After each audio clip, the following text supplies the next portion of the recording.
Happy Aloha Monday. The dogs just got their treats. They're happy. Well, one's happy. One is, yeah, chewing away already.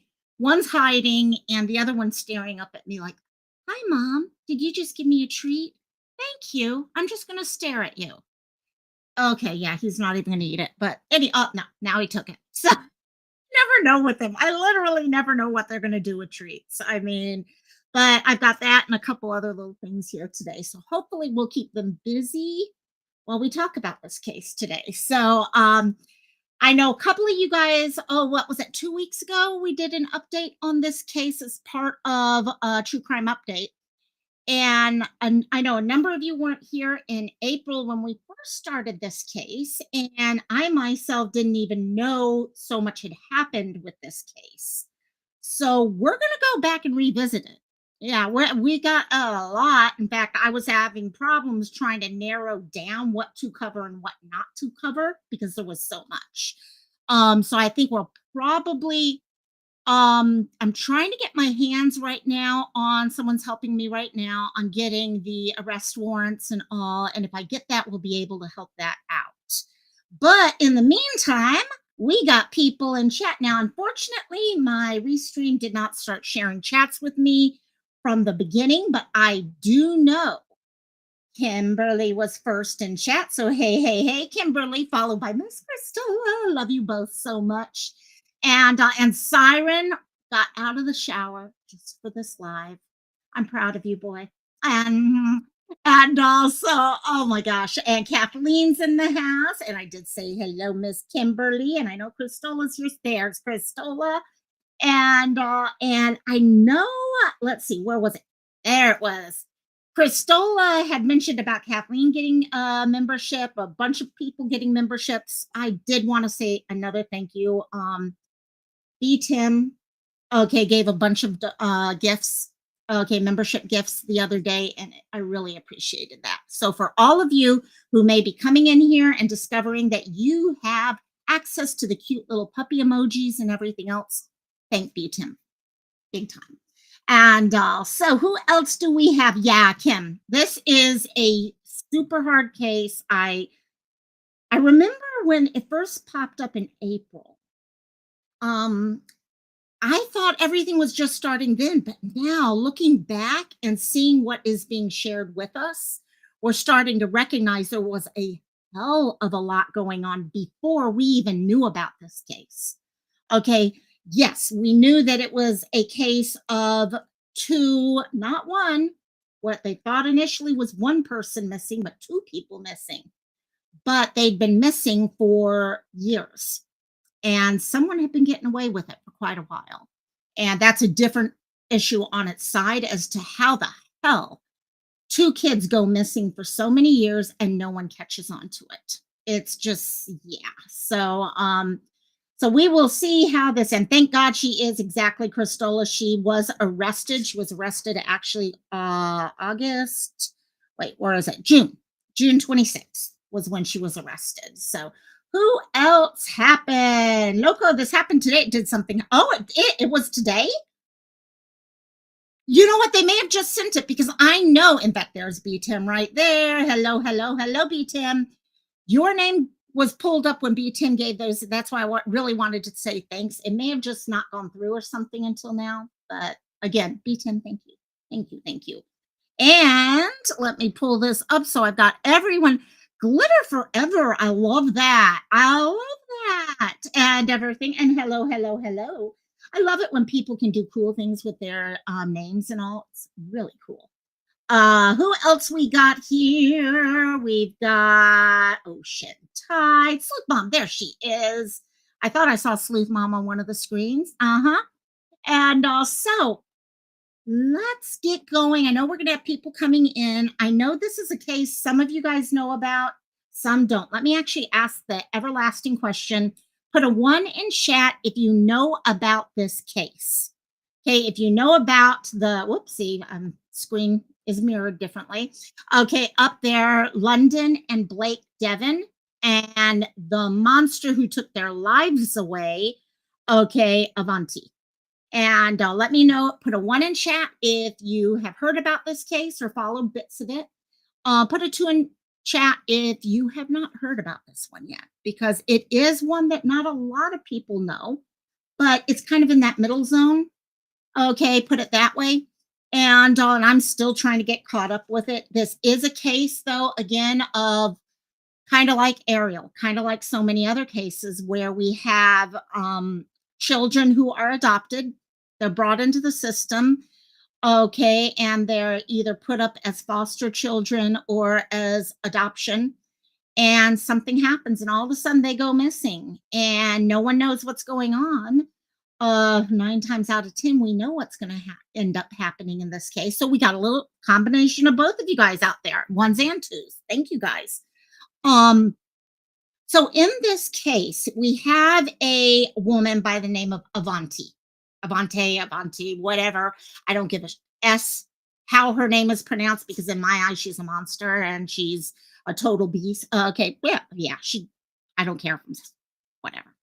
Um, and then she had what looks like at least 5 children that she had brought into her house, and 3 of them were actual siblings. They were given up by their mom, and taken into this one house that she these parents thought was a safe place.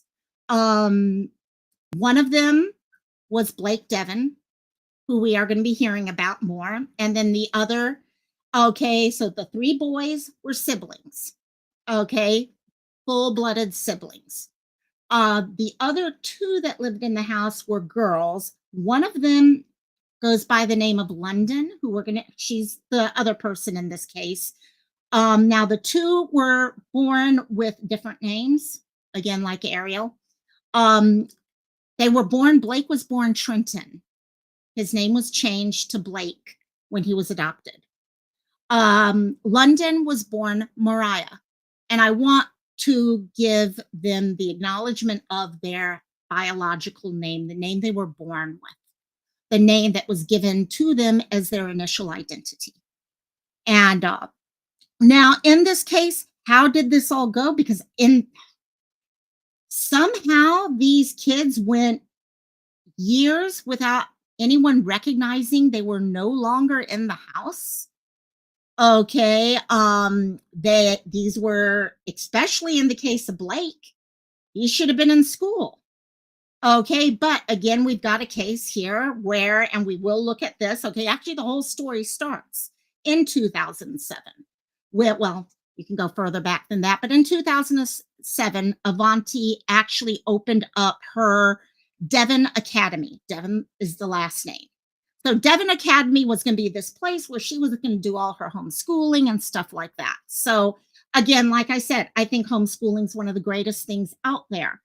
I have family members who homeschool, and these kids that I've known that gone through homeschooling, some of the smartest kids I've ever seen. But in this case, the homeschooling turned out to be a cover for abuse, because no one was ever checking in on these kids. And they really lost their voice in that way. Glitter forever, that's been an issue of mine from day one. I get it. Some people have made the comment to me. People change the name of a child when they're adopted or whatever because they don't want parents to go tracking that child around. Um, the problem is, I get that with the last name. A lot of times, the first name, it does not, especially when the child's older. When that child is older and has already learned what their name is, they've developed the identity based off of that name, it does not make sense whatsoever to me in those cases. Okay, you're already changing the last name. Okay, they're not going to be able to track by the last name. And you know what? If you've got a first name, a lot of times, I mean, how many Marys are there in the world? Or in this case, Trenton or Moriah. There's a lot of Mariahs out there. Okay, it's not going to make a difference. So, and yes, it's you get all these little things on their own isn't an issue, but you build red flag after red flag after red flag, and you may not see it at the time, but later on down the road, they definitely become. So we know Avanti started up her Deven Academy for homeschooling. Now, there's a couple other little things that are going on within here. I am going to acknowledge one of them at the get go rather than in the timeline. And that's because this was kind of going on at the same time.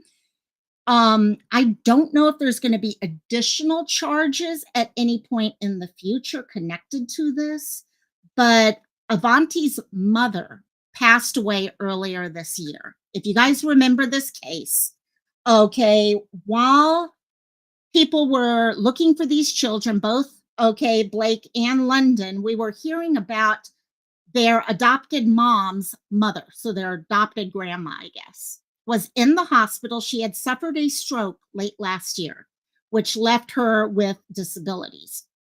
She was in the hospital, and over time, she was getting sicker and sicker and sicker. And the hospital could not get in touch with her daughter. Okay, her daughter being Avantae. They needed decisions made, someone to stand up and say, yes, I want this to be done for my mom. Yes, I want this. And they started wondering more and more and more, okay, we need to make sure that she's getting the care that she needs. If she needs decisions made, someone needs to be making that decision. So the state actually filed for emergency guardianship, and they were given emergency guardianship because this woman could not be there for her mom. Okay, now there was no reason why she couldn't be there for her mom. She just chose not to be there for her mom. Now, is that connected to any other potential allegations there? Are there any other potential abuse issues, things like that? Very possibly.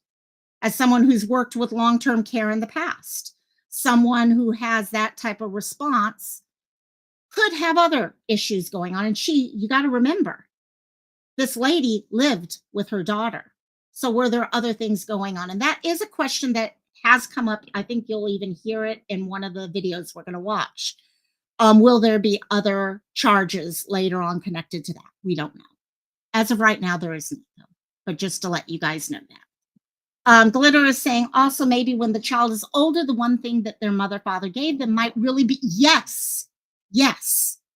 Okay, if you're older, if you're 8 years old, 9 years old, 10 years old, okay, that name is that connection. It's one of the things that your parent gave you that you hold on to. Hello, Roberta. How you doing, my dear?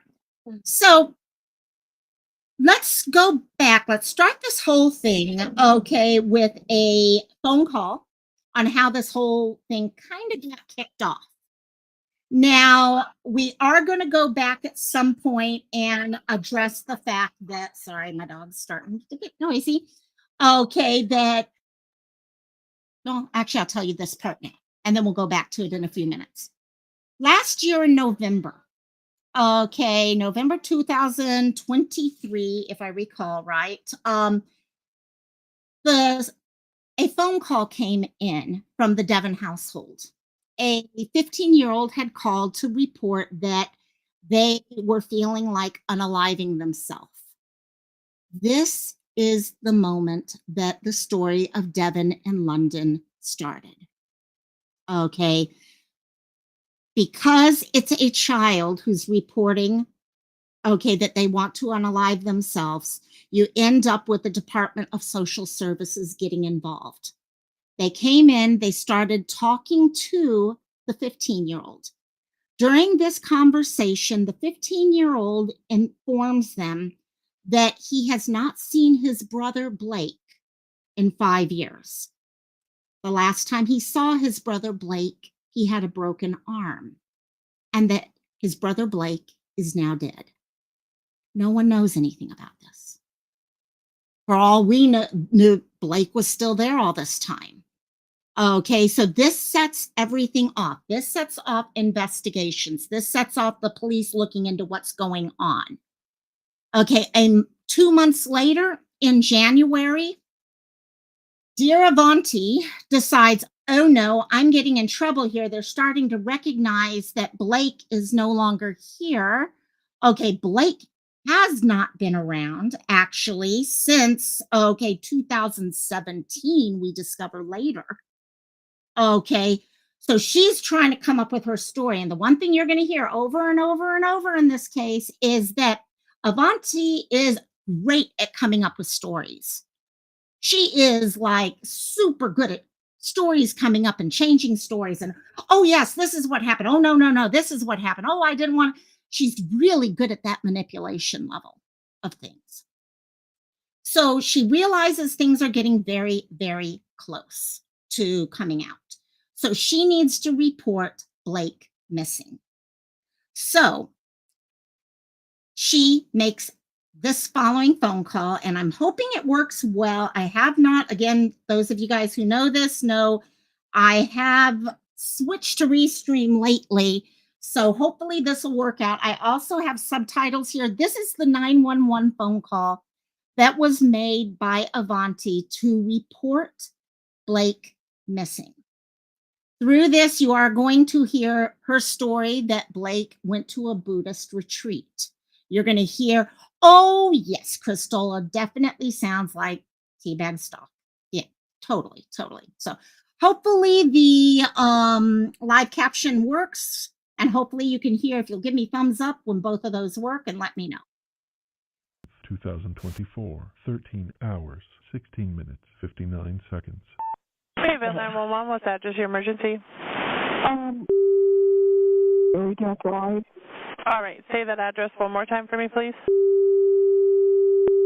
Berrydale Drive. All righty, and what's the phone number you're calling from in case we get disconnected? We know now Berrydale Drive is where this is occurring from. Sure. Thank you, and what's your name? Is that correct? Yes, I'm not. All right, tell me exactly what happened. No, I need to file a missing persons report. All right. So I was called to call on 911. All righty, yes, ma'am. And tell me exactly who's missing. He'll be 18 May 10th. So May 10th. Your 17-year-old son is missing? Yes. Okay.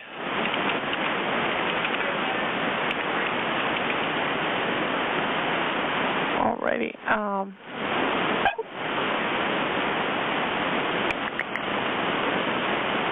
Alrighty, and he's 17, is that correct? Yes. Alrighty. She was waiting for him to hit 18. Okay, I need to get your son's description, starting with his race. Is he white, black, Asian, Hispanic? Yes, Indian? he is white. Caucasian with blondish brown hair. What was he last seen wearing? Oh, goodness. I don't even know, ma'am. He told me he was going to a Buddhist retreat and never called back. When was that, ma'am? A year ago. A year ago. So when he was 16, he told... So, let's get this. At the age of 16, a year ago, her son disappears. Now, we know for a fact that he's been gone a hell of a lot longer than that. Okay, she can't remember what he was wearing because of that. Yes, I am on Restream, Christola. And because of all this, she does not know what he was wearing or anything. It took her a year to report her 16-year-old missing. Okay, you would have thought she came up with a better story than that. He was going to a... No. I called a year ago. He was already 17. He just turned 17, I believe. Okay, so you call it a year ago. When did this happen, ma'am? I'm calling now. I understand. It happened. Okay, I'm sorry. Go ahead. I understand you're calling now. What I'm trying to determine is when he told you he was going on a Buddhist retreat and never came home. It was a year ago. So January 19th, 2023? It was somewhere around that, a little before. It was on the holidays, so I'd say December. But it was between Thanksgiving and December. So he was 16 at the time because his birthday's in May, correct? Okay, yes. Okay. All right. Give me just 1 second while I get this. What's his name? Glitter forever. What's his last name, ma'am? What's his date of birth?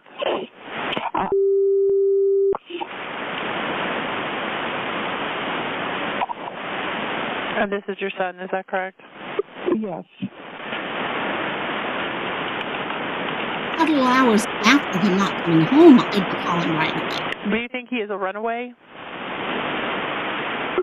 I think so, but he is generally religious, and he used to go back and forth about a Buddhist retreat and meditation, things like that, but this time he never called back. And my daughter did that once for 6 months, and she called, so I thought, okay. It's hard, he's very independent, high Turns out strung, daughter and very bossy, so it's not really unlikely of his character, but yeah, I'm sorry, ma'am, what was your question? I'm very upset here. Oh, I understand you're very upset. Do you think he's a runaway? I would say so, yes. Does he have any physical, medical, or mental conditions we need to be aware of? Not really, no. When you say not really, what do you mean? He was diagnosed with static encephalopathy when he was younger, but... Okay, so he's been gone. Oh, and she's not worried because her daughter went to a Buddhist retreat for 6 months, but she called all the time. So that's where the difference is. She doesn't want to come out and say he's a runaway until she's pushed multiple times. And then after, exactly, Cristola, why this call at 1 year? Well, that was my question from the get-go. Why this call 1 year later? Well, now we're figuring out that one of the siblings had threatened to unalive themselves, and Department of Social Services had gotten involved in November. So she's realizing over time, this is getting bad. I need to figure something out. They're trying, okay, I can't keep taking. In fact, at some point during this, she actually had family members pretending to be Blake for Department of Social Services. So let's go back to this. That's good.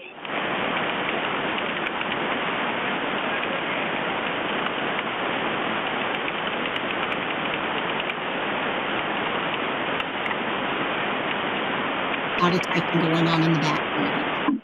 Alrighty. You said he was with encephalopathy? Static encephalopathy, yes. As a child, had encephalopathy. Okay. And I'm just updating my dispatchers. Give me just 1 second. That's fine.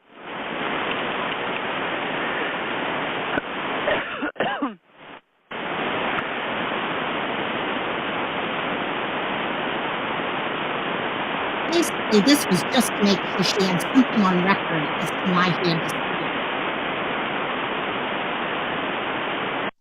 Glitter, I think there's reasons. I think there was a lot of manipulation, and as we hear the story, it's saddening.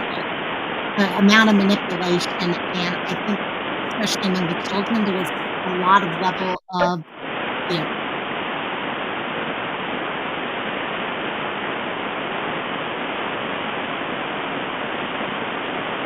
As the children were actually, it looks like, involved in disposal of Alrighty, ma'am. the bodies. Yes, I'm here. Okay, so where was he at when he went missing? Was he at the Berrydale address, or where was he located when he was missing? I don't know where he called me from. I have no idea, to be honest with you, ma'am. Okay, where was the last place he was seen? Oh, goodness. He has no answers to any questions. That's the problem. I would say a restaurant. It was in a restaurant. I'm just trying to think what's going on. One moment now. I'm trying to backtrack here. Oh, gosh. Doesn't know the name of the Buddhist retreat. The neighborhood mart. The neighborhood mart? Yes. Do you know where that's located at? Yes, it's on Pamela, I believe. Pamela Ramsey. I don't even know if it's open anymore. The Walmart? It's a neighborhood mart. Right. And I believe they closed it. Okay. So they've closed where he was last seen. Okay, give me just a second. Okay.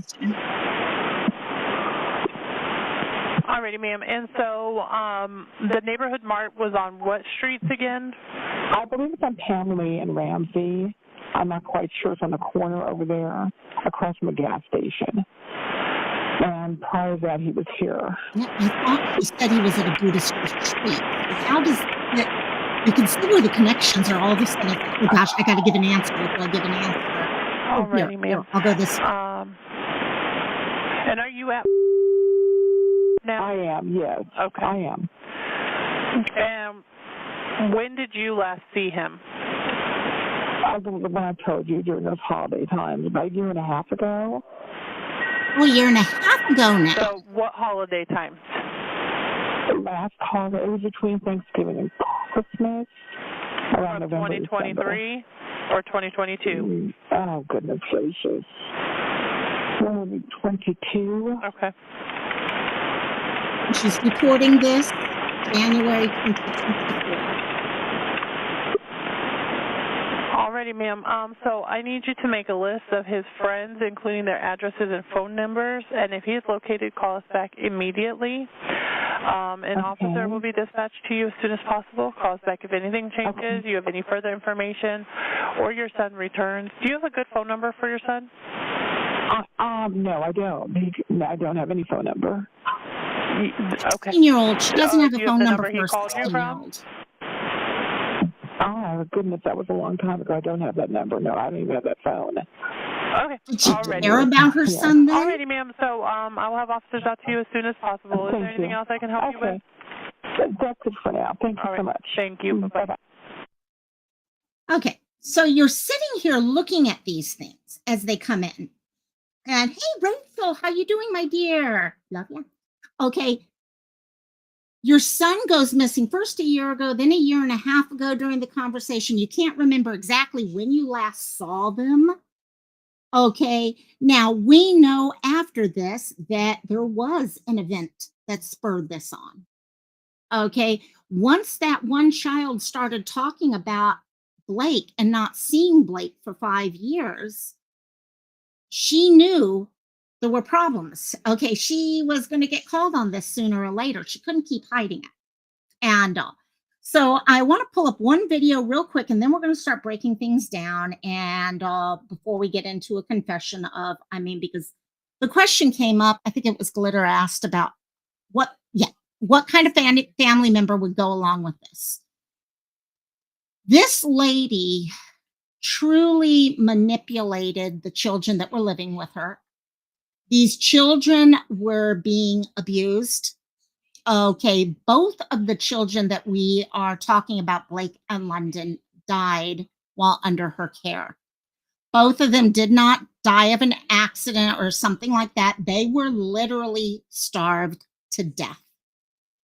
Okay, they literally would get hurt, and the way she would treat any injury, okay, if they had a scrape or something that needed stitches, put a little honey on it. That's it.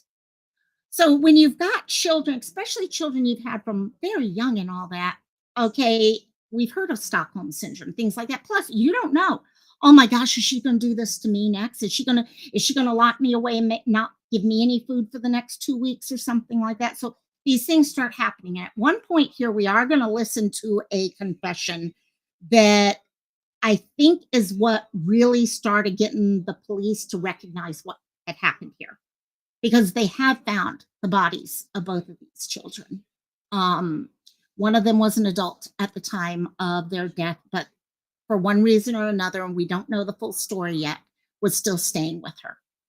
And Glitter, you can understand exactly. Okay, extended family, that is where it gets interesting, because from my understanding, it was actually a family member's boyfriend who pretended to be Blake, from my understanding. And she belongs under the jail. I agree with you on that one for sure. So let me real quickly pull up one of the videos I showed initially. When the story first started breaking, they were trying to come up with timelines, because you literally, okay, just to give you an idea, London, okay, one of the girl and a boy who passed away during this. The girl was adopted in 2011. Okay, 2013, Blake and his 2 brothers were adopted. Okay, there was also one other girl who was not connected, okay, genetically, not part of the family whatsoever, that was adopted at some point there. We're not sure exactly the time frame there. In 2015, the family moved to Fayetteville, North Carolina. Okay. 2017, Blake dies, from our understanding. From what the police have been able to pull together and all, Blake dies, is killed, basically, in 2017 at the age of 10. Okay. At that time, they're at this one street called Eichelberger address. Okay, it's Eichelberger Drive, I think. He is killed from starvation and torture, is what it's listed as. And we will go through some of it because it does look like one of the siblings was forced to purchase equipment to basically, guys, this whole video is trigger warnings like crazy, to destroy his body. He was dismembered and he was burnt, okay, incinerated, and in a burn pit, a big can, pretty much. Then the family in 2019 moved to the Berriedale Street Drive address. And while at that address is when London dies. So what was happening during this, though, is they didn't know, FBI, police didn't know a lot of this order. Also, Avantae went through many different names. Okay, they at one point put out a list of names, and I think it was probably like 9 different names listed there. So they had to come out to the public and say, hey, guys, we need your help. If you ever saw any of these children, please give us a call. So this is part of that, where they came out to everyone to kind of just say, you know what, have you seen? What stories do you have? And they were able to interview a neighbor. So here we go. The former home of Blake and London Deven, looking for clues in her disappearance. The two haven't been seen in years and were just recently reported missing. Only on WREL, our Fayetteville reporter Gilbert Bay spoke with a neighbor who recalled his interactions with the children years ago. Well, the crime scene tape and investigators are gone, but what we've learned is Ava Maxwell lives at this house and she's been taking care of foster children for years. And we were shocked by what she told one neighbor she did with Blake Deven. It's been 7 years since James Howard moved into this house on Berriedale Drive. It's across the street from the one that Blake and London Deven lived in as children. Howard says he last saw them about 6 years ago during Christmas, but remembers Blake like it was yesterday. You kind of been following this here, but if you look at this picture right here, is that the boy that you saw? Yes, sir. But like I said, him, I seen him enough because, like I said, he was actually running. Just a reminder, guys, those are literally the last pictures they have of these children, okay? Last picture of Blake is of him as literally what looks like a 7 or 8-year-old, okay? What's even worse for London, that picture looks at like what, maybe 12, 13? And she actually passed away at the age of 22. No other pictures, just those. Roam around the yard and the house and stuff doing things. Howard says the picture of London is younger than the teenage girl he saw at the house, but he's pretty sure that's who it is. He says they were North foster Carolina. children being taken care of by Ava Maxwell. She still lives at the house. I knocked on the door to see if she would talk, but no answer. The last time the neighbors saw the children was around Christmas 6 years ago. The girl would come out, stand by the mailbox, and she would smoke a cigarette. At the time, she was probably about maybe 17 years old. Investigators say London Deven is now 27 years old. Court papers say she and Blake are siblings. Howard says Blake was a little mischievous and recounts a conversation he had with his foster parent. I seen him all run across the street and almost got hit by a car. That's what really brought him to my attention. Maybe probably about a month later, the lady came across and said she had sent him back to the state. So James Howard is doing exactly what investigators want. They'd like for folks to share their last interaction with Blake and London to help them resolve this case. In Fayetteville, Gilbert Bays, WREL News. And that's where the ideas started coming in. People started calling saying, wait, yeah, no, I do remember this. Or, oh yeah, I remember this happened. Oh no, I was told that they sent him back to the state. All these different stories started coming out. This was Fayetteville, North Carolina. 2 different locations in it, but still Fayetteville itself. Okay, 2 different streets. Eichelberger Drive and Berrydale Drive. So, so that came out. And honestly, once a lot of this stuff came out initially back in April, it got really quiet. Okay, we didn't hear much of any updates or anything like that until about June. And in June, all of a sudden, we started getting our answers.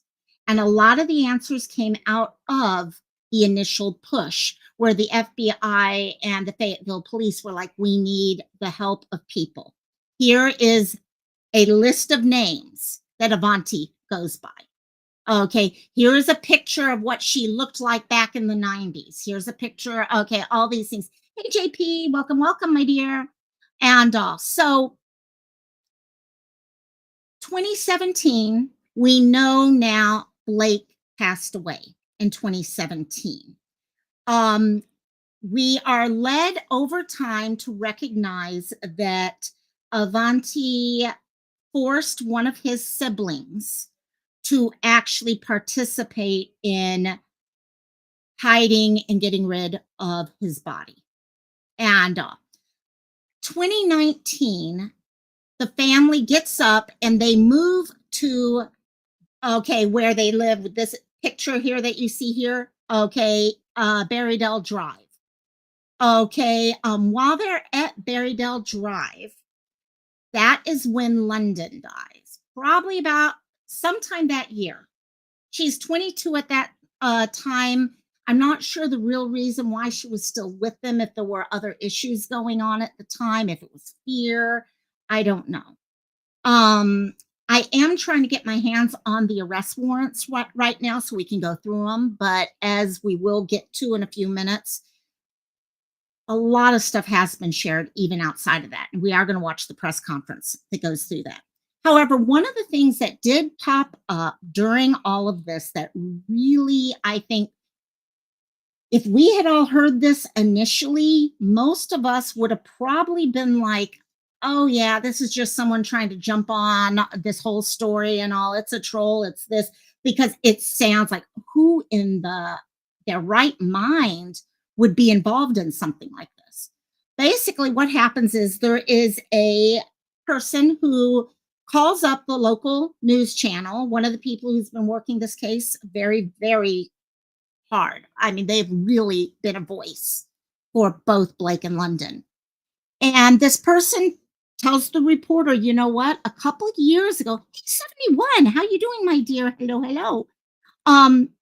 He tells the reporter, you know, a couple of years ago, I was talking to someone, I was having an argument with them, and we were fighting about something. And, you know, I was going to confront him on the phone about it. So I called him up and I recorded the conversation. I recorded it because I wanted, if I had to hold it against him later, I wanted to have that recording there. While they were on the phone, this person that he was talking to confessed to helping destroy Blake's body, helping to, again, trigger warning, okay, but helping to dismember and get the equipment so they could burn his body to get rid of it. He had made the comment, the person who did the recording said he had kind of just thought the guy was making it up. After all, most people, if you got someone who's leaving a message like that with you when you're talking and you're fighting, you're like, oh yeah, sure, this person's just, they're whacked out, whatever it is right now. But he said when he started hearing about Blake and London, all of a sudden he remembered this conversation. Okay, and he was like, wait, let me go back and take a look at this. So he did that. And after listening to it, was like, I got to get this to the police, which he did. And I think as we look back at the arrest warrants and what's being said, yeah, this is probably true. Now, the police have said they're not charging this person at this point. We don't know what's happened with that. Is there a deal? Was it an age thing? Because the suspicion is, especially if it was one of the siblings, they were a child at the time and all. So the news channel made the decision, WRAL made the decision not to name the person in the recording, which I think was a good decision of theirs. So let me pull that up, and it's very short, the part that was shared. I will be honest with you, there is a hell of a lot of bleeps. The WRAL bleeped out any cuss words, things like that, and it's bleepity, bleepity, bleep, bleep, bleep. Okay, so please, you might need to lower part of your volume for a few minutes on this. It's not very long. Let me make sure I have okay, subtitles are on. Warning before I get going on this, though. Heavy trigger warning. What he talks about, what he had to do is not easy to listen to, guys. It's really not easy.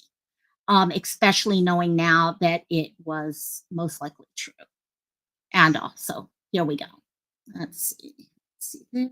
And okay. And I could go to jail for this. I'm like really worried. This is part of the reason why I'm up.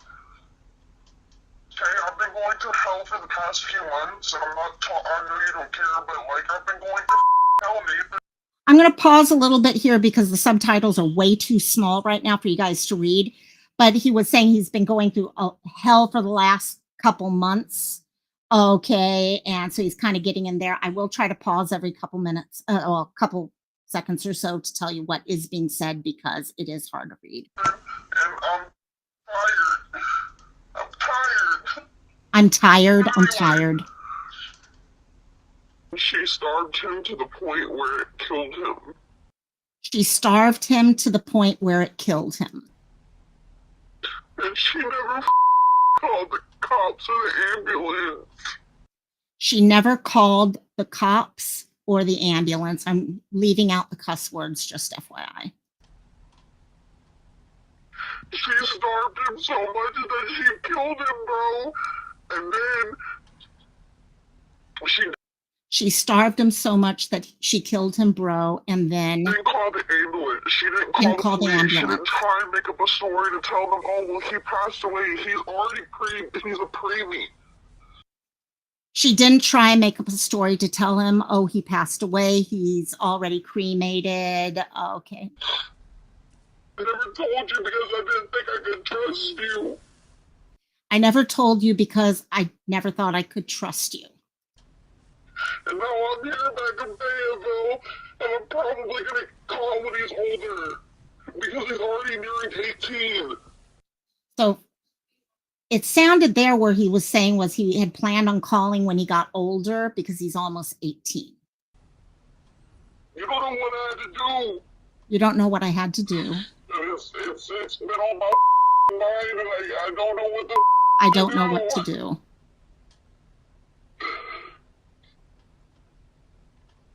And I'm really trusting you not to go back and tell her this. I'm really trusting you're not going to go back and tell them. Like, she literally had me buy a trash can, dude, and keep him in there for a month. She literally had me buy a trash can, dude, and keep him in there for a month. And then after that, she literally had me buy a saw to cut his open. And after that, she had literally had me buy a saw to cut. I'm going to leave it there. Disintegrate the body, dude. And disintegrate the body. Messing with my head. I keep having nightmares since I've been. It's messing with my head. I keep having nightmares. Back here. I had to watch his body burn. I had to watch his effing body burn. And that's it. I suspect there's more of that audio. That is just what was released. And you could tell this guy, and if it is a sibling, okay, we know it was his brother who had to go through that. Okay, and you could tell. I mean, he's had to live with that. He's had to live with that his whole life. And So we know now that that audio was shared with the police, okay, with the FBI and all, and they were able to take that and take the next step. Okay, recognizing how it fit into everything they were gathering, because they did at one point, they actually put out warrants for all 3 houses. There were the 2 houses we knew about, then a 3rd house. Okay, and they actually went to all those areas to actually dig things up, look around, see what they could find. Now, they did find that, with that, okay, especially London in 2019, oh, well, let's right before that. Before London died, there was one other member of the family who lived with them. That family, we had kind of heard about this in April, how there were certain family members who had basically run away at certain points. And that's one reason why people were like, well, maybe that's what happened to London. A lot of people were wondering if London was still out there. We knew Blake was missing, but maybe London had run away based off of all the abuse. So what ended up, yeah, Rachel, it is. It's hearing that and to know the truth. It breaks you up inside to know a child had to go through that. It really does. This other family member, okay, before London passed away at the age of 22, they left the house. Okay, they fled. Okay, to get the hell away, whatever it was they had to do, they made the decision to leave the house. In the meantime, sometime in 2019, London passed away at the age of 22. She was killed. I keep saying passed away, but you know what? No, he was killed. They were killed. And now we have been told since then that a family member was forced to help dispose of London's body in the same way. Okay, there is video footage of Avantae with 2, if I remember right, 2 children, okay, going into Walmart and buying a red cooler, which police are suggesting is part of where they found London. They're able to connect those 2 things. They also say a family member was made to help with removing carpet and flooring and then taking it somewhere else to burn it. And now I'm sure, think about it. I don't know if they're the same people or anything, but for a second, just think if you were forced to participate in the first death and hiding it and stuff like that. Now, when it happens a second time, okay, now Avantae has even more she can hold over you. Okay, she can be like, hey, see, you helped last time, so now you're in, and you got to help me with this. We also know for a fact she did tell family, some of the children, that if she was to be arrested, they needed to take the fall. Because, get this, I'm an adult. I could get the death penalty. You're younger. You're underage. You'll be fine. They won't do anything to you. 71, I suspect so. The 3rd house does look like it's a little further away from everywhere. And I'm not sure if that's exactly where. That's why I want to get my hands on the arrest warrant, just so I can be sure before I say those things there. So all of that happened. And then at some point, okay, after her death and all of that had been hidden, that family member, remember, I just mentioned, I don't know, Rachel, how old the family, the other siblings were at the times of everything going on, but London and Blake, London was actually 22 at the time she was killed. Okay, I'm not sure if there was a reason why, if it was a threat reason why she was there, a healthcare reason, medical or anything. Blake, on the other hand, was 10. Blake was a preteen at the time of his death.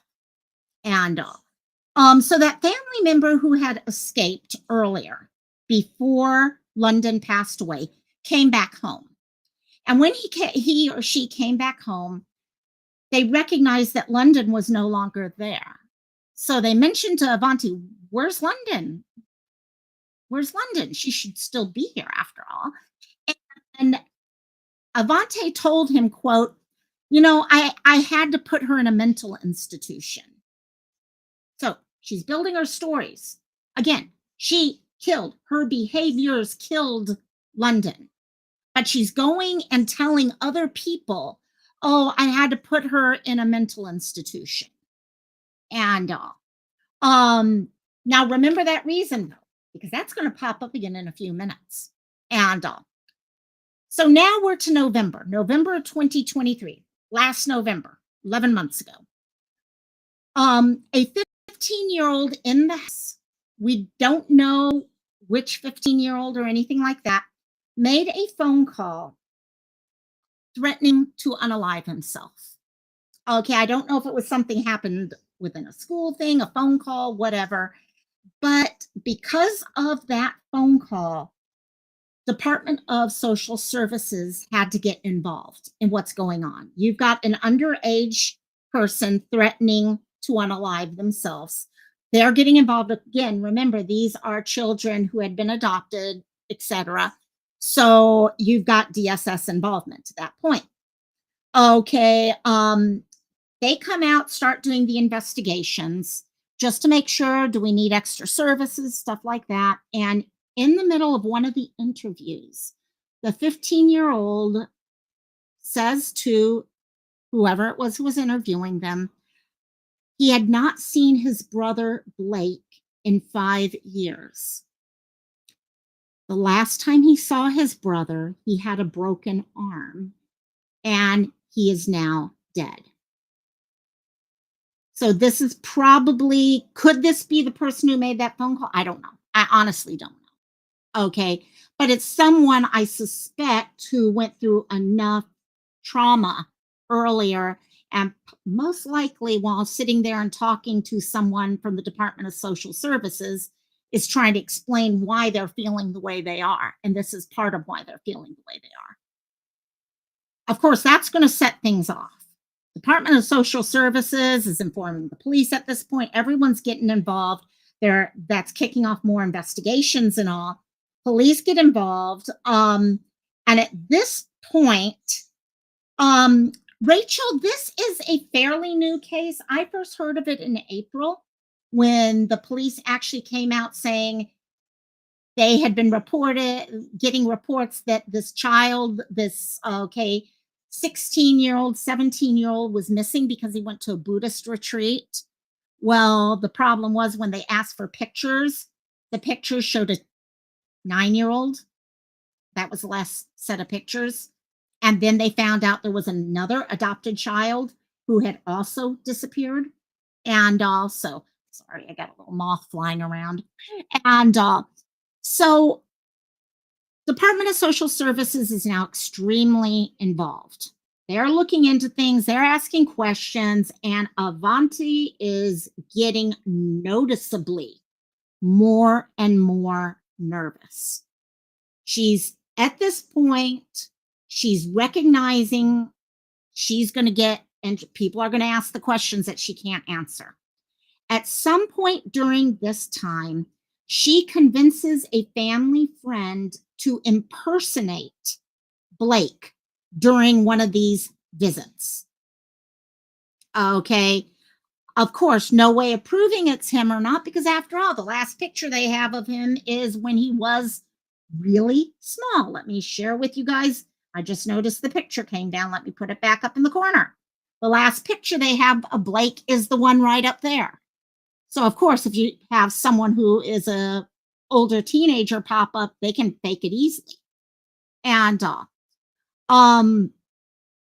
that family member now, remember I told you about the family member who was told that London left because she was sent to a mental institution? And they come back to Avantae and they're like, okay, what's going on here? And Avantae finally says, okay, I lied. I lied to you earlier. I did not put her in a mental institution. She actually died of a seizure. She had a seizure, and she died, and I didn't know what to do. So she died from the seizure. So news story popped up. I mean, this girl has thousands of stories. She keeps coming up with new stories. No problem whatsoever. Okay, lying at all. So in January, she makes that decision to call up 911 and report Blake. She's realizing now that she can't hide this much more. They're going to recognize things. So she makes that call that we listened to at the beginning of the live, okay, saying, my son left for a Buddhist retreat a year ago. Oh, no, it was a year and a half ago. And oh, he made a phone call to me, but I can't remember where it was from. Oh, no, it was at this little neighborhood mart type thing. And all of a sudden she's making this call in January. Now we've got the official missing persons investigation going public now. And April, the next couple months, they're looking into things, and they're checking all three of the locations: the Berrydale address, okay, the Eichelberger address, and the last place is Autryville, Beaver Dam Road, we're hearing about as the third place. And they come across remains. Those remains are collected and they send them for DNA. Between April and the next 2.5 months, they get stuck in this backlog of DNA requests. The requests finally get through and London is identified pretty much immediately. The other one is looking like Blake, but they're still checking into it at that time. But they're like, okay, it's time. We are going to arrest this BITCH, okay, and charge her with 2 counts of first-degree murder, 2 counts of concealment of a death, 1 count of kidnapping when it comes to London. And I'm not sure exactly how that fits into it. That's one of the things I'm trying to find out about. And then the last is 2 counts of felony child abuse. Okay. Wow. Glitter forever. Interesting. Glitter just Googled how old you have to be to go to a Buddhist retreat for Americans, and it said 18 unless accompanied by a parent. Interesting. Very, very interesting. See? Many times, criminals are dumb. They're stupid. And that's the thing. They keep playing games with things. Okay. I want to play the press conference that was held right at the time that she was arrested. Just so you guys know, no bond. She could be facing the death penalty. And that is where we found out where she actually told some of the children, you know what, you're going to have to take responsibility for this because I could be killed and you won't be. Okay. She has also been, while I'm pulling this up, I can tell you guys this one. She has also been moved. She was initially placed in the Cumberland County Jail. And at some point, she was given the category of safekeeper. The category of safekeeper basically is for an inmate who has security, health, or mental health issues of some kind. Because of that, she was moved to the North Carolina Correctional Institution for Women in Raleigh. Now, she can be moved back right away. We don't know. Okay, I'm not even sure if she's still there or not. Okay, I need to verify whether she is or not. They're saying most people are in their 20s or 30s when they do a Buddhist retreat. That makes sense. Yeah, Google can be our friend. Even though I do have to say, working in healthcare, Dr. Google calls us all sorts of fun. But I like Dr. Google too.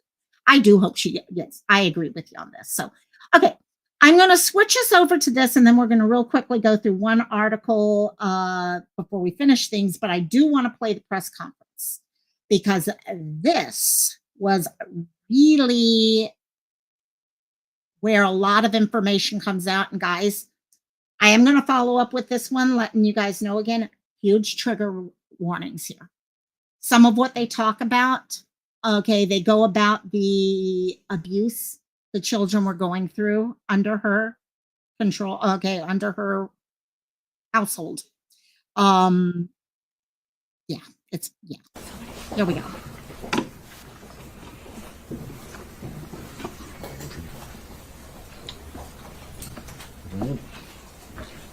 All right, good afternoon. I'm Chief Kim Braden of the Fayetteville Police Department. Thank you for coming today. I know some of you have traveled a great distance over only a few hours' notice. We have an important news to share, a significant update to an investigation that has understandably attracted a lot of attention from our community and beyond.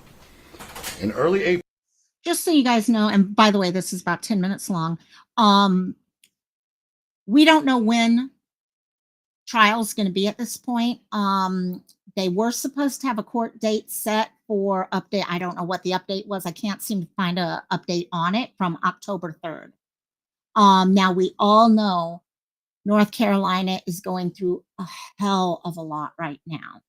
And while I don't think Cumberland County is one of the counties that had been affected with closures of the court system right now, a lot of the counties have pretty much canceled a lot of the different court dates at this point. So just to let y'all know. In April, we announced the sad news of two young people, Blake and London Deven, who were reported missing.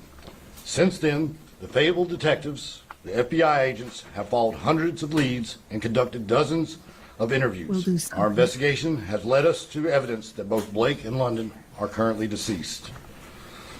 This morning, between 9 and 11, we arrested the adopted mother, Avantae Deven, at her home located at 1433 Berrydale Drive.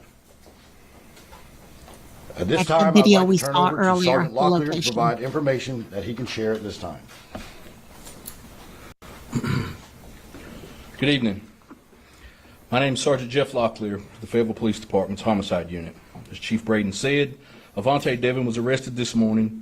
She's charged with 2 counts of first-degree murder, 2 counts of felony child abuse, 1 count of kidnapping, 2 counts of concealment of death. Now, I'll briefly detail the evidence that has led us to these charges today. In November of 2023, officers with the Fayetteville Police Department responded to a call at the Deven home on Berrydale Drive for a mental health crisis. Officers contacted the Cumberland County Department of Social Services, who quickly responded. The victim later told officials he had not seen his brother, Blake, after he had been interviewed. That mental health crisis we're talking about, when we got there and we began to do the interviews, the victim that was going through the mental health crisis told authorities that he had not seen his brother Blake in 5 years, and that the last time he had seen him, he had a broken arm, and that he's now dead. As detectives began to unravel the facts, we discovered 5 children were adopted by Avantae Deven from 3 different North Carolina counties. The 3 boys were biologically related. The 2 girls were also adopted. They were unrelated to each other and also unrelated to the boys. In multiple interviews, information was provided detailing appalling conditions at least 3 of these children apparently grew up in. Avantae Deven is said to have kept them in small rooms in complete darkness at times. They were given little food, they were given little or no food, and could earn nourishment through by, quote, doing paperwork. That means they had to ride home. Remember, we had the Deven Academy. Okay, so it's looking like the Deven Academy, sorry if I'm being a little sarcastic right now, consisted of being locked in rooms in complete darkness. Oh, forget the lunch and meals, breakfast and lunch meals. Oh, no. Forget dinner either. Okay. And your homework included writing nothing but paragraph after paragraph explaining why you were sorry for your behavior. That's what the Deven Academy was all about. Hundreds of paragraphs to apologize for behaving. It is alleged some of the children were also beaten to the point of needing medical care, but only natural cures like honey were given. Like honey. The investigation uncovered Blake likely passed away while the Deven family lived at the Eichelberger Drive home. We believe he was mentally abused. He was physically starved, and his body could no longer take the inhumane treatment. Then, Avantae developed a plan to hide Blake's remains, and she forced another person in the household to participate. They dismembered him and burned his remains. The phone call. During a forensic search of a previous residence of the Deven family, biological evidence was located and sent to the crime lab for further testing. These items did support evidence of isolation, torture, and starvation. When investigators began to look into Blake's disappearance, they learned that 28-year-old London Deven had also not been seen in quite some time. By now, the ages, just so you know, when you're hearing 28 and stuff, they're talking about how old they would be now, and not at the time of their disappearance, just so you know. The Deven family had moved to a home on Berrydale Drive. Interviews uncovered information that a different member of the household had been forced to participate in removing London's body from that home. She is believed to have died in the same painful way, in the same painful, callous manner that Blake died from, little starvation and neglect. Additional information led Fayetteville Police Department's detectives to locate a metal burn barrel. When the contents were removed in a methodical process to preserve any evidence inside, partial human remains were found. Forensic testing confirmed the barrel contained two separate sets of human remains. So, destroying of the remains of both, two human beings, both London and Blake, who passed away during 2 different years, not at the same time or anything. She literally, I don't know if it was at the same time they got rid of everything, or if it was like, okay, let's get rid of Blake now, and now it's been 2 years later, now we got someone else to get. It throws me for the loop that 2 different people, she held onto that barrel during that time. Is that what happened? Or was this a separate time that she tried to get rid of both of them at the same time? I'm trying to figure out how in the hell someone could even consider something on that level. One is consistent with a female between 15 to 19 years of age. The second set is consistent with a child from 7 to 10 years of age. Now you need to keep in mind that those are general ranges. Due to the condition of the remains and the need to expedite the testing, we sent the remains to a private accredited lab. In the last week, the first round of testings confirmed 1 set of remains belongs to London Deven. Testing on the second set of human remains is ongoing. Fayetteville detectives.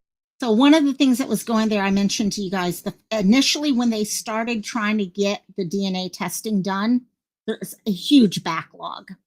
Publicly, there's a huge backlog. So it looks like what they did was they went to a private company so they could get the answers as quickly as possible. Detectives have confirmed Blake Deven has been missing since 2017. Avantae only reported Blake missing after our investigation began. Avantae never reported London missing. The last confirmed independent sighting of London was in 2019.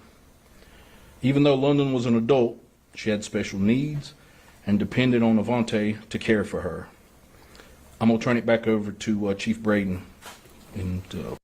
Which infuriates you even more, that London was special needs.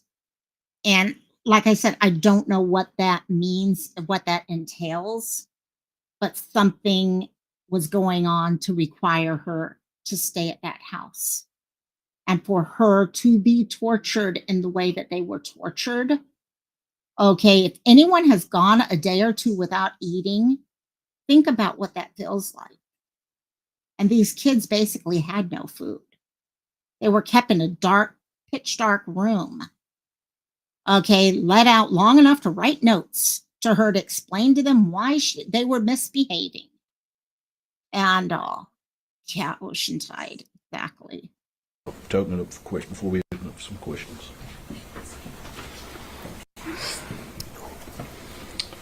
It's difficult to explain the amount of work it took us to get where we're at today. The Fayetteville Police Department, the Federal Bureau of Investigation, and the Cumberland County District Attorney's Office have worked countless hours on this case. We did not do it alone. There are over 20 other agencies that are credited to assisting in this investigation. We will name each one of these organizations in our follow-up release. But first, I'd like to turn it back over. We'll open the floor for questions from the press. Where specifically were the remains found that he mentioned? Where were the remains So found? those remains were located in an address in Archerville, community of Cumberland County. Is that There's the verification. I kept looking for that one verification. So that is the Beaver Dam Road is definitely, I had heard that was it, but I wasn't 100% positive. So, okay. So in April 2024, when they found the remains, it was at Autryville on the Beaver Dam Road. Okay, the third of the different locations. Same address that that the Cumberland County Sheriff's Office assisted you with on that one? Okay. What happened in March that prompted the police to put out the first press release about the incident? Typically, well, go ahead, Chief. I would say that we were tempted to initiate this investigation looking for people who may have had information that could help us investigate further into the complaint about the missing juveniles. Why exactly did it take this long to arrest her if the first 911 call came out a while ago and then finally the press release that we got late March, early April, but now we're seeing an arrest? Why so long? And there's an investigative process, to make sure that we have the case secured, we meet the elements of the crime, and we present something to the district attorney's office that's prosecutable. We want to ensure the integrity of that case and the quality of that case is there. So. And I understand that. My thing is, she reported that she hadn't seen Blake since late 2022. Here we are in 2024. And she's coming forward with this. At the minimum, I believe if anyone else were to do that, negligence would have been brought up. And this is where a really good thing is brought up here. There's many different types of charges. You don't have to just wait until murder is pulled up. Okay, we have a woman who literally had 2 children she was responsible for. Those children disappeared years ago, and she never even reported them missing. And put aside the murder and everything else that we found out about later, okay, the question becomes, why wasn't she, and they're fair questions. They are fair questions in my mind. Why was she not brought up on negligence or false? I don't know if she was getting paid money for the adoption process or anything. Was she taking money? Was she in the case of, London? If she had special needs, was she getting any government assistance? Things like that.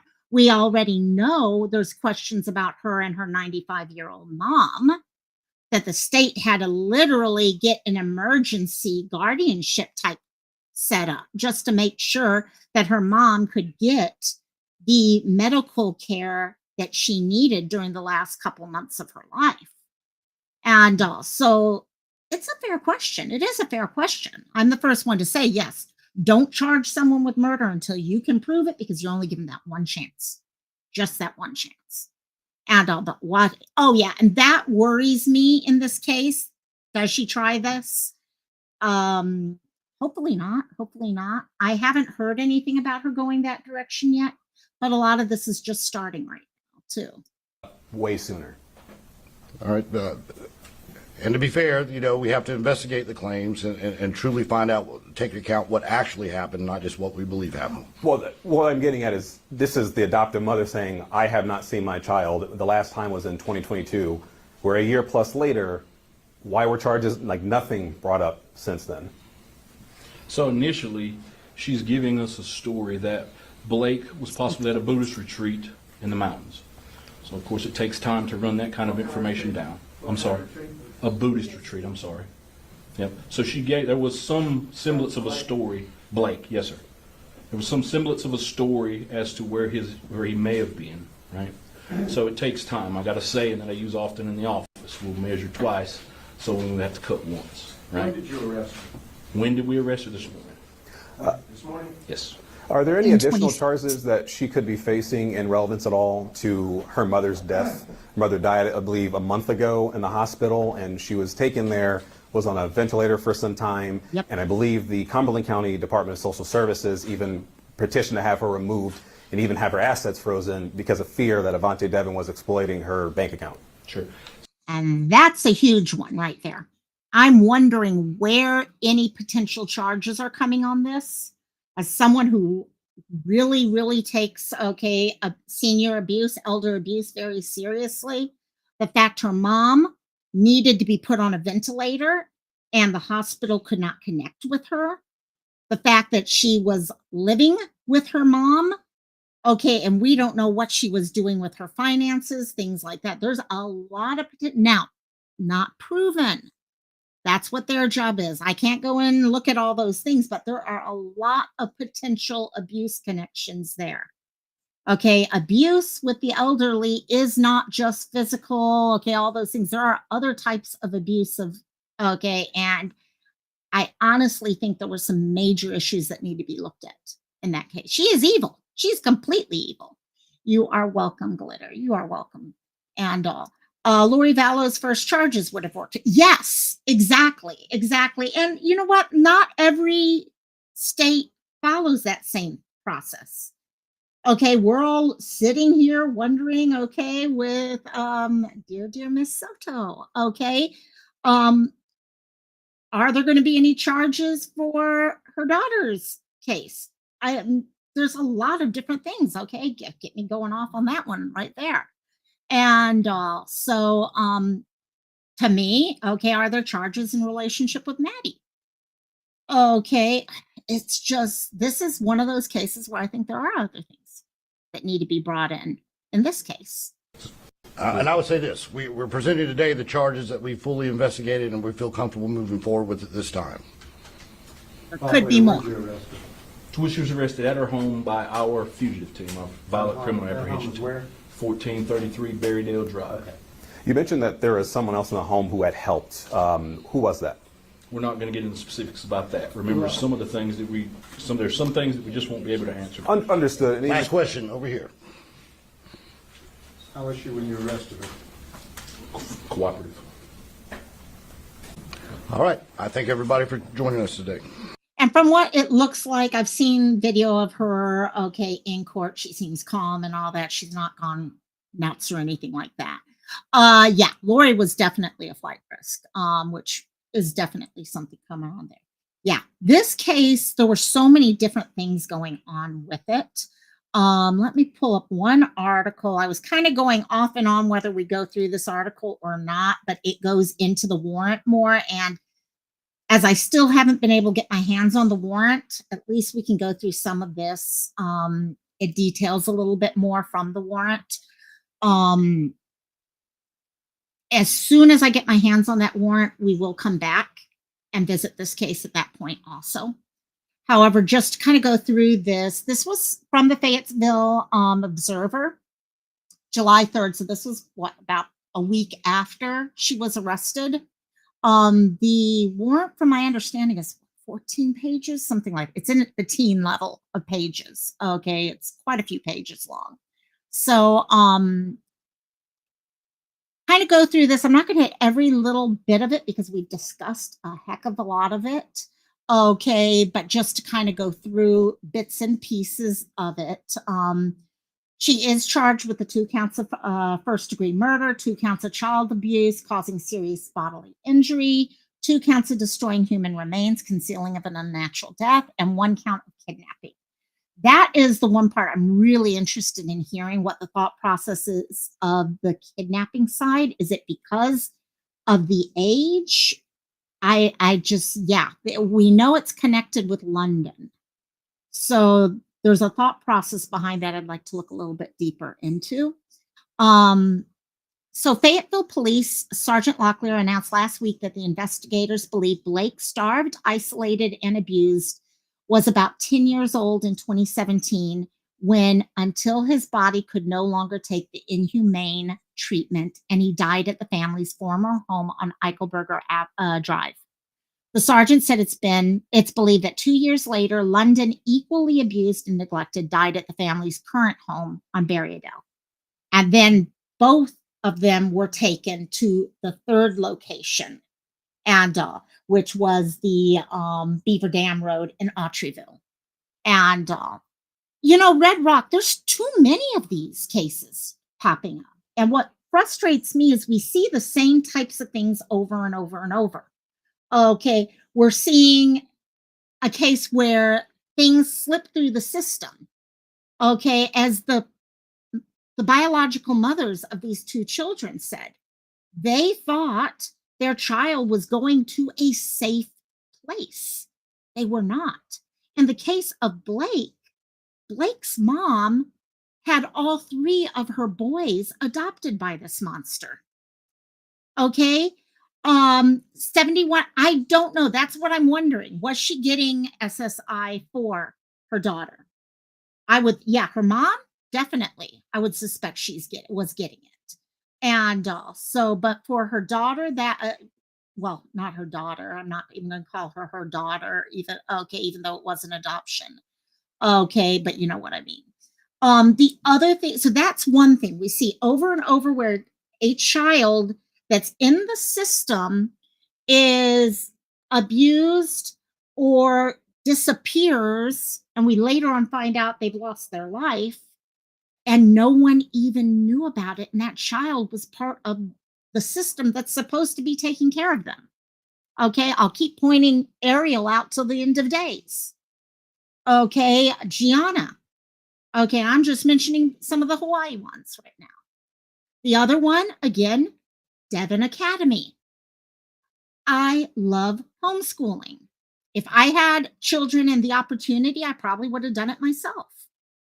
Okay, because I've seen where homeschooling works, but I've also seen where people are using homeschooling as an excuse to hide their child while they destroy that child's life. So these are the same things that keep popping up over and over and over, and we're not learning from the lesson. There's a lesson here for us to learn from, but we're not learning the lesson whatsoever.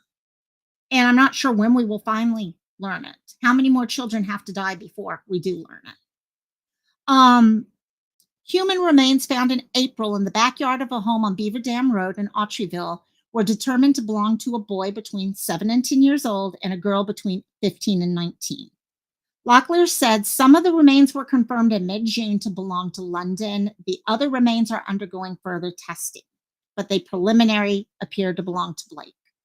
Deven was arrested at her home June 26, some 6 months after reporting in a 911 call, which we played at the beginning of this live, that she last saw Blake in 2022 as he was leaving to attend a Buddhist retreat that she didn't know the name of, phone number of, contact information of.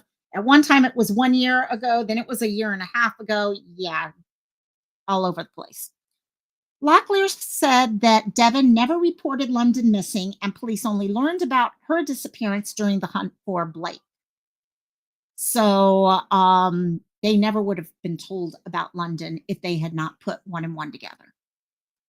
In addition to the adopted children, Deven's elderly mother, Leonie Beverly Eileen Maxwell, lived with the family in Fayetteville, police said.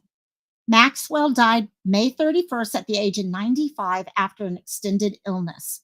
Her death came in the wake of news that 2 of Deven's children had been missing for years and less than 3 weeks after a Cumberland County judge granted an emergency petition to the DSS, Department of Social Services, for control over Maxwell's medical care as she languished in the hospital following a stroke and the resulting brain injury in November of 2023.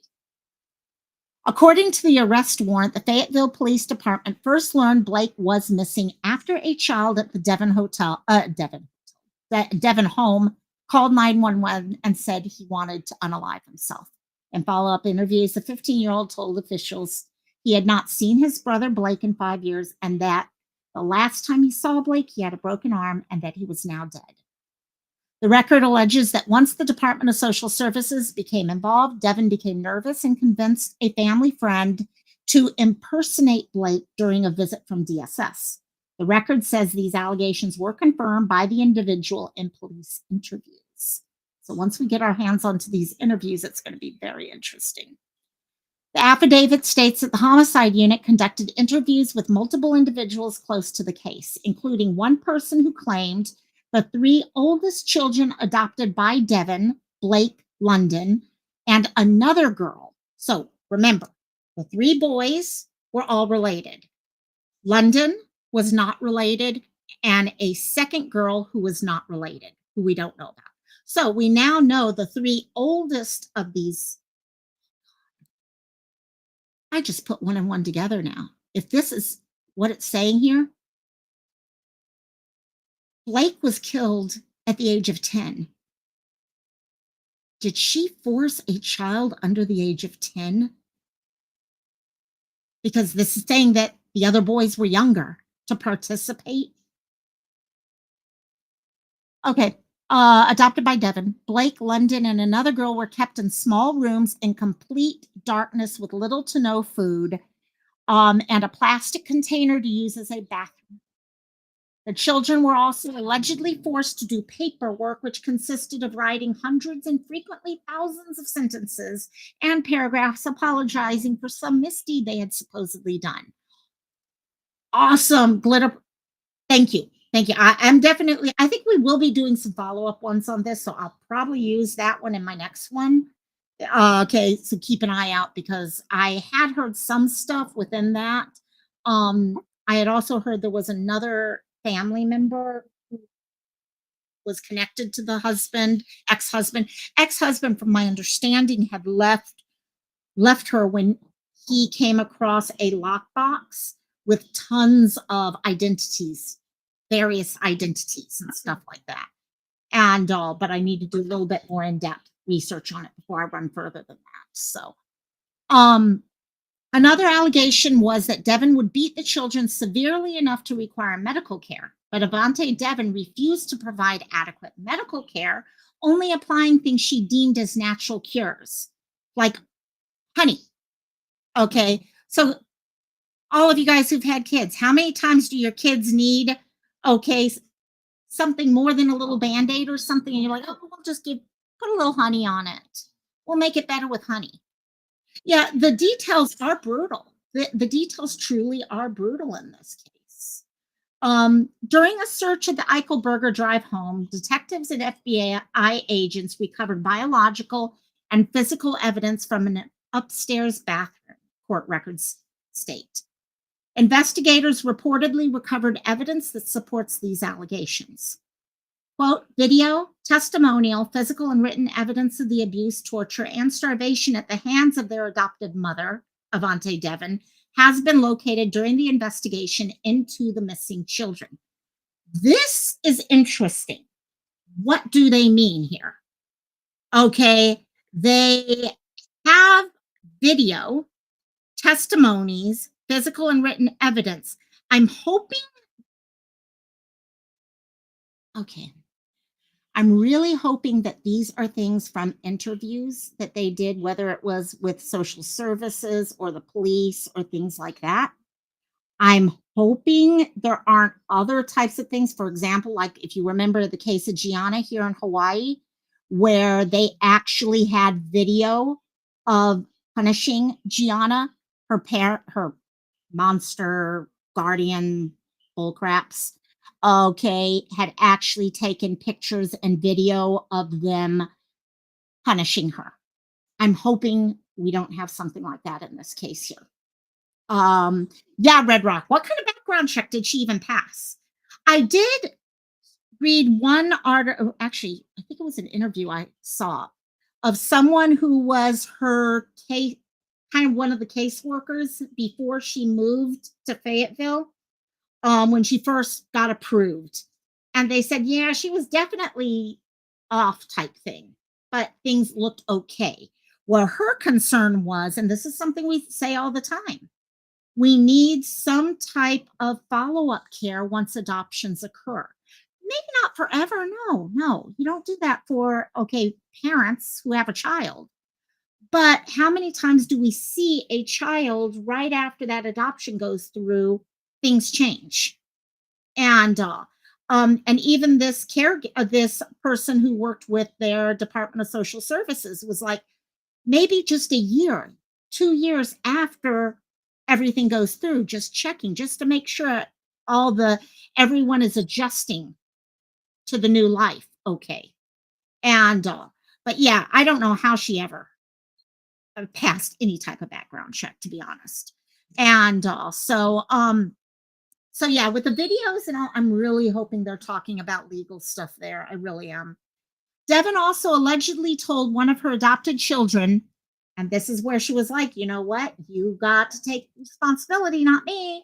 If this ever gets out, you need to take the blame because I will get the death penalty.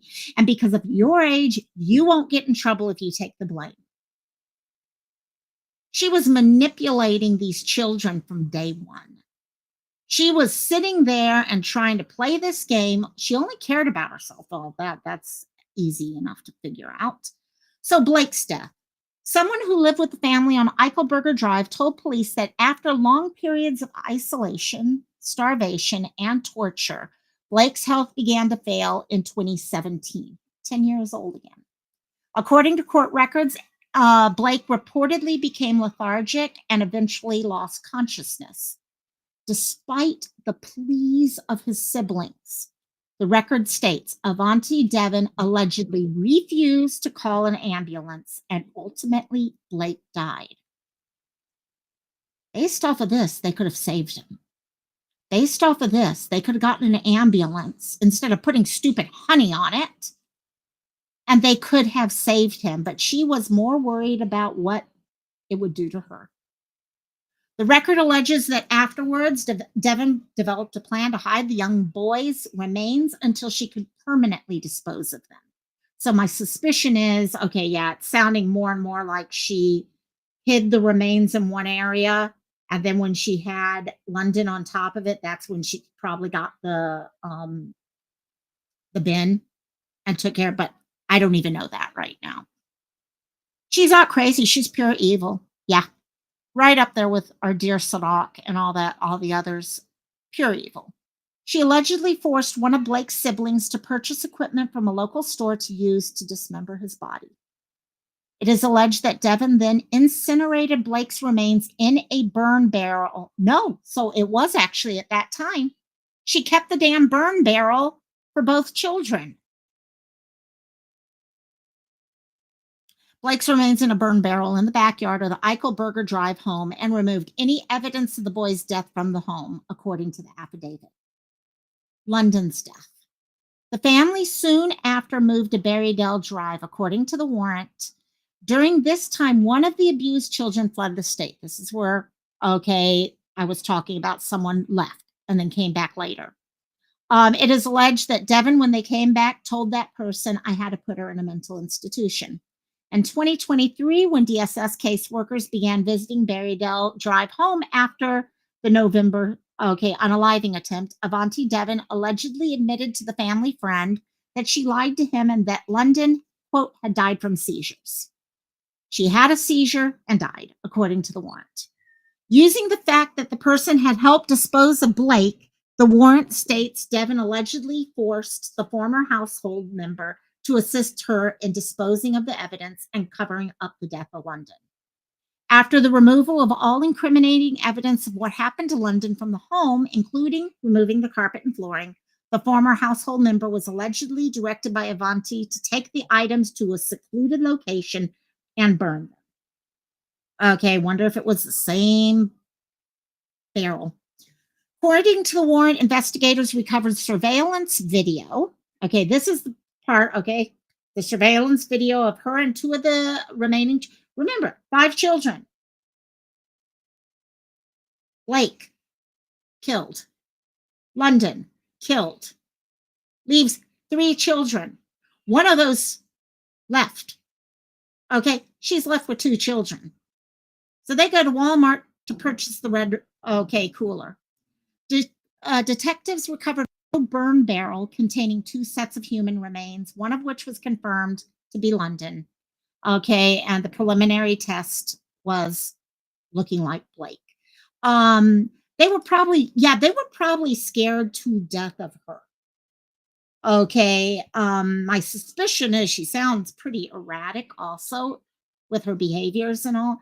And yeah, I suspect they were scared to death. And after all, if they're younger, okay, and you see younger children who are looking at 2 older siblings who are killed, well, if they can kill your big brother or big sister, what could they do to you?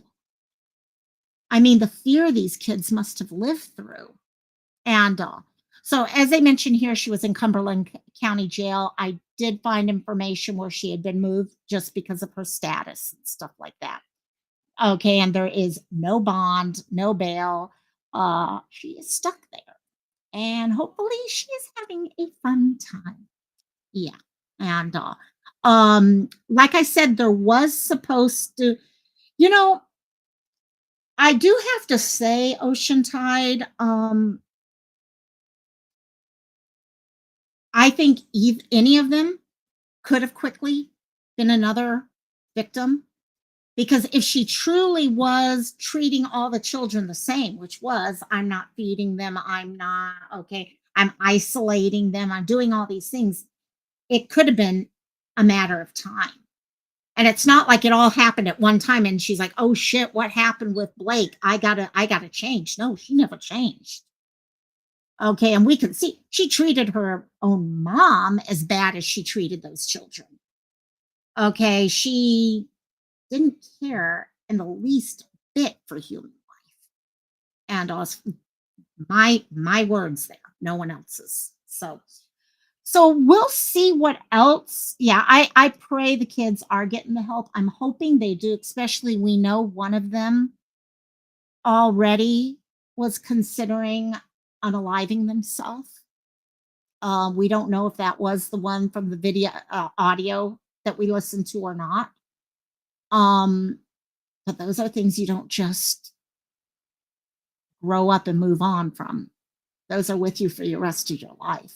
Like any type of trauma, okay, trauma stamps itself on your life, and it's up to you to figure out a way to get around it and to grow from it and, okay, become stronger on the other end. And I'm hoping they're getting that. I can tell you the maternal, okay, at least the moms on both sides, okay, know what's been going on. So now I don't know about that other girl, though. I don't know with that girl. She's not related in any of these situations. So I don't know if anyone has ever gone to her parents and said, the person who adopted your daughter has been, okay, charged with this, this, and this. I don't know if that ever happened, to be honest. And I don't think there's any legal reason why they'd have to. Now, whether they should have is a different issue. We also don't know this. Honestly, though, at the same time, we don't know the story that led up to that action of, okay, the children, okay, coming into that house either. Okay, there's stories on all sides. Yeah, I think you're right there. I think coming in and she adopted 3 boys at one time. Okay, and we know for a fact that Blake was the oldest of the 3. That's hard. Anyone who's knows anyone, my auntie has 3 boys. Okay, I'm the only girl on that side of the family, and that's a lot of work at that age. And then you have 2 other kids come in, 2 girls come in too. That's a lot of work. And yeah, the longer she's with that, if she doesn't handle the stress of it. But interesting, even before all of that, she started up Deven Academy, which really, honestly, guys, makes. Why would, okay, let me look at these dates again. She opened up and registered Deven Academy for homeschooling in 2007. Okay. 4 years later, 2011 is when she adopts London. 2 years after that is when she adopts Blake and his brothers. So maybe the other girl came in 2007. Why did she open up Deven Academy that early? Maybe the other girl was the first one adopted. I'm not sure. But that homeschooling side of it definitely kind of fits into this whole thing. Just the idea of opening it with this name and all that, really interesting there. So we'll have to see. But I am trying to get my hands on some more of the documentation on this case so we can go over it a little bit more. I'm not sure when or if they will release a lot of stuff. There's a lot of children involved in this. And anytime you have children, you know it's harder to get documentation on those things, especially when you're dealing with the state on those types of things. They like to keep everything closed. But I'm hoping we can get some stuff. Like they said, it could be years before we have trial on this case. But hopefully. And that ocean tide, actually, you mentioning that was part of the problem when this whole thing came up. No one knew exactly how many children she had adopted over the years because she was adopting children. So did she have others before that maybe graduated and moved on with their life? I don't know. There were a lot of those questions everyone was trying to figure out. And that's why the police were coming out and trying to say, hey, you know what? We're trying to get the word out, because she also had adopted in different locations too. Okay, which is another little red flag of its own in my eyes. And also, but anyhow, I will let you know if I hear any more. Again, thank you guys so much for sticking with me tonight. Want to say another thank you. Okay, for those of you who have done memberships lately, we've had a couple of you buy memberships and then a couple of you gift them. Thank you guys so much. And I will be here Wednesday. I think we're here on my channel this week. So keep an eye out, 10 p.m. on Wednesday. And Sleuth and I will hopefully be over. Oh, wait. Maybe not. Hold that one possible. I'm supposed to have a dentist appointment that day. And if I do have the dentist appointment, it wasn't supposed to be that day, but we had to reschedule. So we will find out. I will let you know if that happens.